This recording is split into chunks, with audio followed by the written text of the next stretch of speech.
The M wave for home use that people can take home and practice. And of course, in our evaluation, we use the neuroinfinity, which can measure even more precise, but that's more for clinical use, that we can evaluate and bring you back and check this out. Now we get into the fun stuff. And this is some of the research that they have done. We're looking at two hormones called DHEA and cortisol. And let me just give you a little background on these. Cortisol is a stress hormone. It's linked to depressed immune system. It is linked to weight gain. So basically the body makes cortisol as part of a stress response, and because it inhibits the immune system, they give this as a drug called a corticosteroid to people who have chronic inflammation and immune problems. And thereby they depress the immune system and the people get all bloated. So that's basically what cortisol does. It's a great tool for the body short term to survive a crisis, but it's devastating long term. So when we have long term stress responses, the cortisol is linked to virtually all chronic health disease that we have. DHEA, on the other hand, is another hormone that's made in the same place. That both of these hormones are made in the adrenal cortex. But DHEA is an antagonist. It counteracts the effects of cortisol. So as such, DHEA has been linked to a reduction in depression. It has been linked to a reduction in diabetes. It has been linked to a reduction in atherosclerosis and heart disease. And it has been linked to an increase in longevity.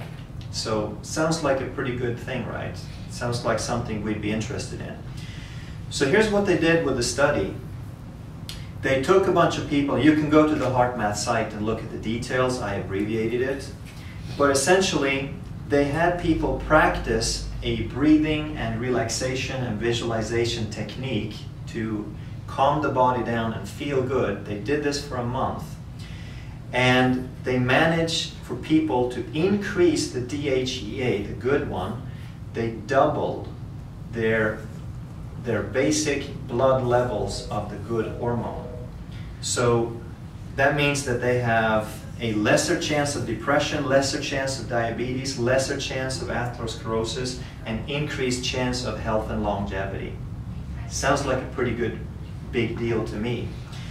And what happened on the other side, they also found that in cortisol, people also had a 23% reduction in cortisol. So this is pretty profound. They've done nothing else. They haven't changed their diet, they haven't changed their exercise, they haven't taken any medication or supplements. They just change how they breathe and how they feel, and their bodies start working differently at the fundamental level, at these very, very important markers that determine basically life and death. That's big stuff. The immune system. Anybody care about their immune system? That's a pretty good thing to have, right? So we know that immune system is inversely linked to stress. So anytime that you have stress, your body shuts off the immune system because it's not important in the moment of stress. And this is why all students get sick around the time of finals. And if you've ever taken a final, you know this to be true. It's not in one school sometimes, it's every school, every time, all across the world. Finals time, students get sick. And it's because they increase their stress levels, they sleep less, they eat junk, and their immune system shuts down. So what can we look at here then? Well, they looked at the immune system as measured by something called IgA, immunoglobulin A, and it's one of the primary markers for immune system function. And they took a number of people and they had them think for 5 minutes. In one group, they had them think about some past anger, something in the past that made them angry. They revisited that thought for 5 minutes, and initially as an acute stress response, it's what we have here. Excellent, thank you.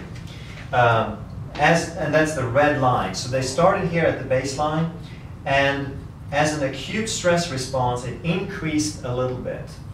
And this is 5 minutes after. But in the following hour, it dropped down to a fraction of the previous level.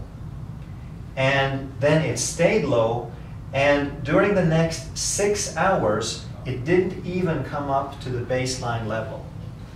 Now think about this. All they did was to think of a past event that made them angry. They weren't even in traffic, they weren't even getting really mad at someone. They just thought of a past event, and it shut down their immune system for the better part of a day. That's powerful stuff. On the other hand, they took somebody and they had them think the opposite. They had them think of some care, of some loving, of something that made them feel good. They did that for 5 minutes and they saw a dramatic increase. Immediately after, during the next hour rather, it dropped down to baseline, and then during the next 6 hours, it gradually rose up to higher, ever increasing levels. So essentially, health, or a profound component of health, is as simple as taking 5 minutes a day and choosing how you feel. And if you get angry at something, realize it, recognize it, and say, I'm not going there, I can't afford it. My health is more important than that. I'm going to change my thoughts, I'm going to do something.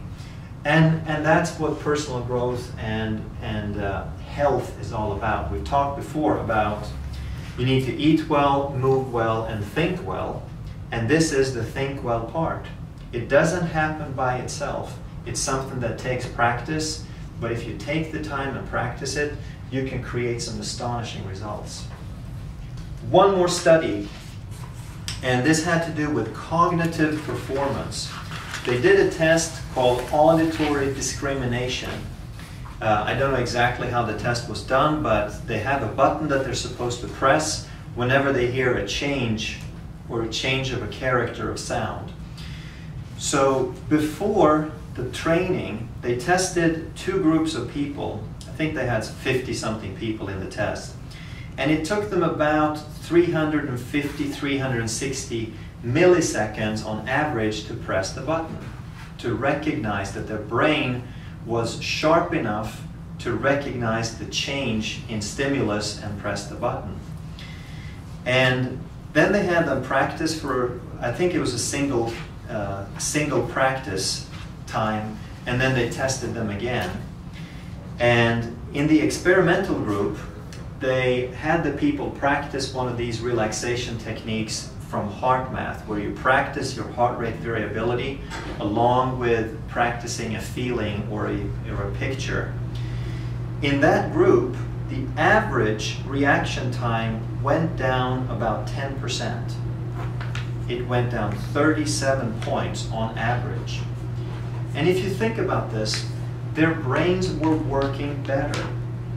They were more